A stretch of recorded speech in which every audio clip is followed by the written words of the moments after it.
In the closing weeks of his life, Edgar Cayce reportedly delivered a message unlike any he had shared before. It wasn't concerned with natural catastrophes or political upheaval. It reached deeper into the nature of consciousness, the true identity of Jesus, and a transformation he believed humanity was approaching. According to various accounts, this final reading was never broadly distributed. It was filed away, quietly kept, and largely ignored for decades. Not because it lacked significance, but because of how dramatically it reimagined one of the most influential figures in human history. Cayce portrayed Jesus not merely as a divine exception, but as part of a much greater pattern, one that encompasses all of us. He alluded to a transformation already underway, something quiet yet profound emerging not in the heavens, but within human consciousness itself. What makes this message disturbing isn't fear, it's the implication. If accurate, it suggests that the change people anticipate isn't arriving from outside. It's already beginning. To grasp the significance of that final message, you first need to understand the man who delivered it. Edgar Cayce was not a mystic raised in temples or schooled in secret traditions. He was born in rural Kentucky in 1877, grew up in a devoutly Christian home, and lived much of his life as an ordinary man. He read the Bible regularly, taught Sunday school, and viewed his faith as the cornerstone of everything he did. But from an early age, something about him was unusual. Cayce claimed he could enter a sleep-like trance and access information far beyond his waking knowledge. In this state, he gave thousands of readings, diagnosing ailments, describing distant events, and offering insights that often left both doubters and experts baffled. Over 4 decades, he delivered more than 14,000 documented readings, many of which remain preserved today by the Association for Research and Enlightenment. Yet what made Cayce truly controversial wasn't just his accuracy. What began to emerge through him were ideas that challenged religion at its core. What came forth from Cayce's readings about Jesus differed entirely from anything conveyed in traditional religious teachings. According to Edgar Cayce, Jesus was not merely a divine being who appeared once in history, distinct from the rest of humanity. Rather, he portrayed Jesus as an evolving soul, one that had traveled through numerous lifetimes, progressively refining itself toward complete union with the divine. In his readings, Cayce connected this same soul with figures such as Adam, Enoch, Melchizedek, and even Hermes Trismegistus, not as symbolic associations, but as stages in an extended process of spiritual development. This concept alters everything. For if Jesus attained that state through experience, through struggle, growth, and transformation, then his life ceases to be an unattainable ideal. It becomes a pathway, a demonstration of what human consciousness is capable of achieving. Cayce called this the Christ pattern, not something belonging exclusively to one individual, but a template embedded within every soul. And if this holds true, then the story of Jesus transcends mere worship.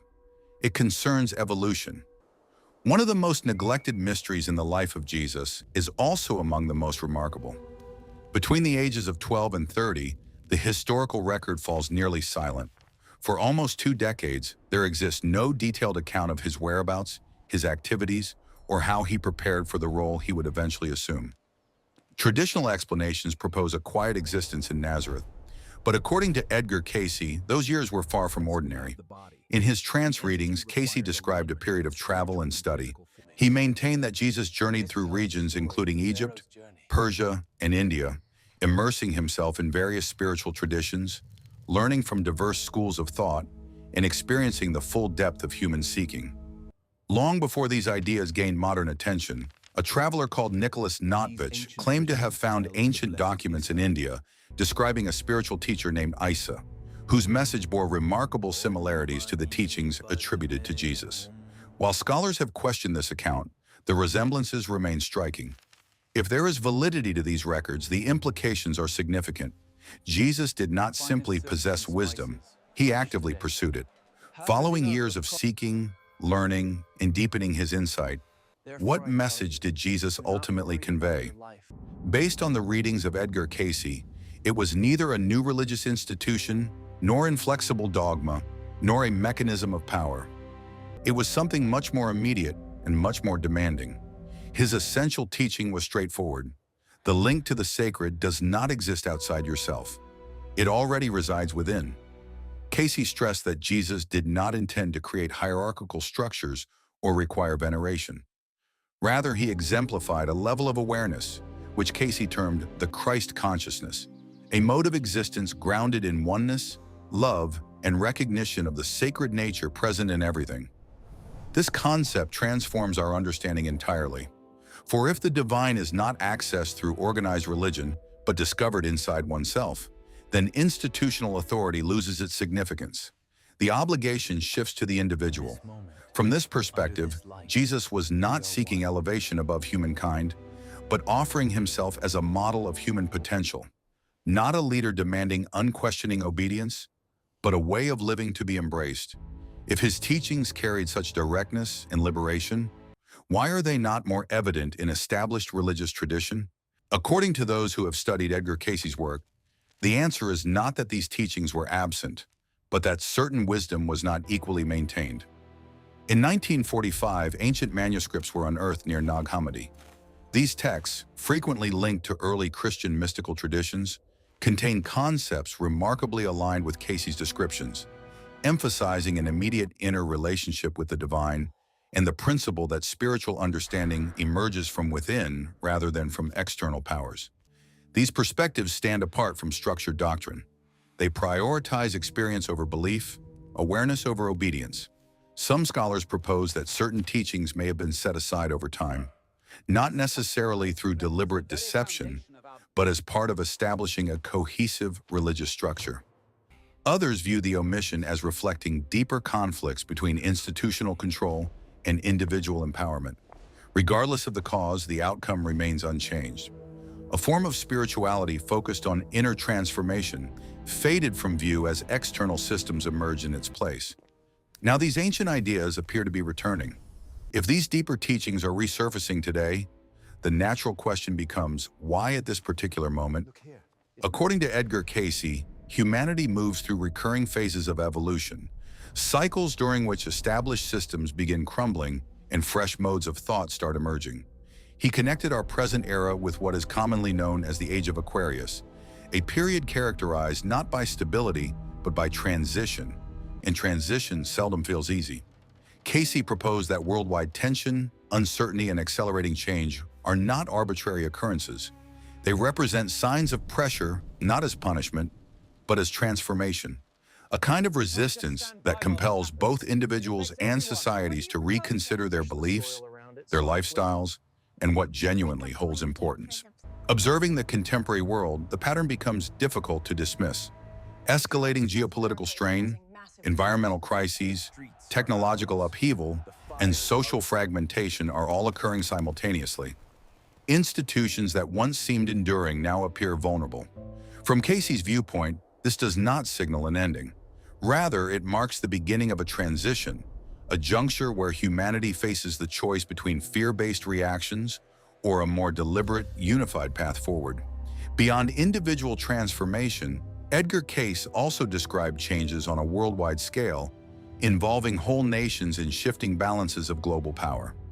In numerous readings, he identified Russia as a nation destined for profound transformation, encompassing not merely political change, but shifts in ideology and spirituality as well.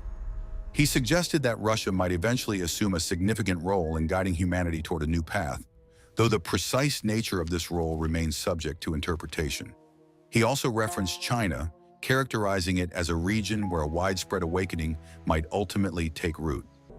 This was not presented as a matter of dominance, but rather as an expansion of consciousness that could shape global discourse on spirituality and human evolution. Cayce additionally spoke of environmental and geological upheavals, changes to coastlines, disruptions in planetary equilibrium, and eras of turmoil that would test established systems. Yet he stressed something crucial. These were not predetermined results. He portrayed the future as malleable, molded by collective decisions rather than fixed uncertainty. In this way, his forecasts resembled possibilities more than guarantees, contingent upon humanity's present-day responses. If the future remains unfixed, then this moment holds greater significance than it appears. According to Edgar Cayce, humanity periodically arrives at thresholds junctures where the path ahead is not assured but selected. He characterized such periods as times between times, when old frameworks deteriorate before new ones fully emerge. That transitional space can feel precarious. Certainties start to crumble. Institutions forfeit their credibility. People challenge convictions that once seemed beyond question. The surface may appear turbulent, but underneath that unsteadiness lies something else entirely: the potential for transformation.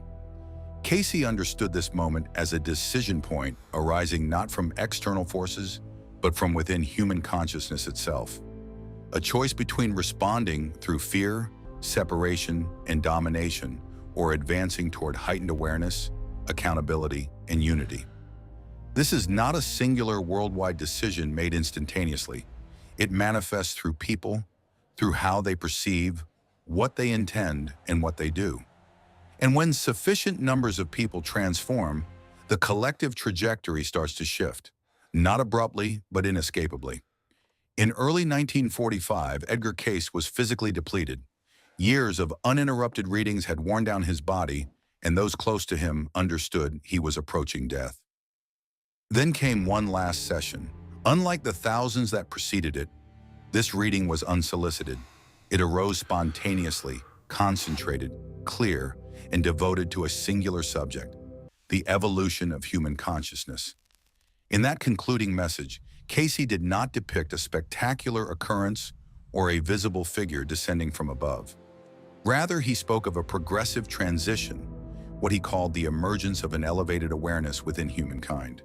He proposed that this change would happen quietly through individuals, not simultaneously, but consistently, one person at a time, as increasing numbers begin to sense a more profound purpose and interconnection.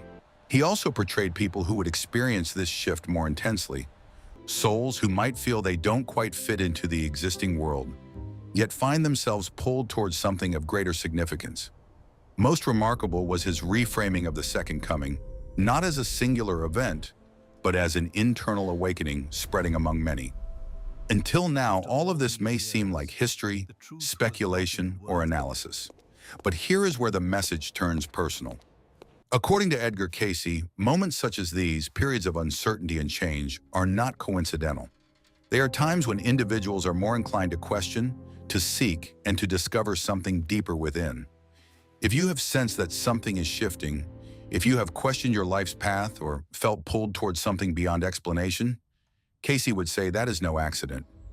He believed that awareness begins gently, not as certainty, but as a quiet acknowledgement, a sense that there is more to existence than what meets the eye.